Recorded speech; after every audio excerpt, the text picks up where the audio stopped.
হুমকি দিলীপ ঘোষের, আইসির প্যান্ট খুলে নেব, জুতো পেটা করব, বলে দেবেন রাস্তায় না বেরোতে। জি নিউজ থেকে পদত্যাগ প্রদীপ ভান্ডারীর, কারণ কি মোদী সহযোগীর লাইভ কভারেজ নিষিদ্ধ করার জের, জল্পনা তুঙ্গে। বৃহস্পতিবার থেকেই মানতে হবে নতুন নিয়ম, রাজ্যের পেনশনার সরকারি কর্মীদের জন্য বড় আপডেট দিল নবান্ন। আমার ভিতরে অন্তরে আছো তুমি হৃদয় জুড়ে, 25শে বৈশাখে ভুল গান, ভুল বানান, কটাক্ষের শিকার নুসরাত।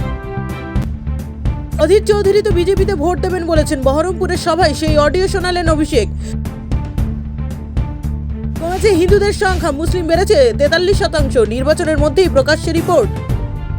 ভয়ঙ্কর বিপদের মুখে সুন্দরবন, নেহরু ছিলেন সংরক্ষণ বিরোধী, SC/ST সংরক্ষণের বিরুদ্ধে, বিজেপির হাতিয়ার পুরনো খবরের কাগজের ক্লিপিংস। মমতার উদ্দেশ্যে হাত জোর করলেন শুভেন্দু, প্রার্থনা করে কি বললেন বিরোধী দলনেতা? মোদির ভয়ে SSC লুকিয়ে রাখা তালিকা সুপ্রিম কোর্টে জমা দিয়েছে, দাবি দিলীপের।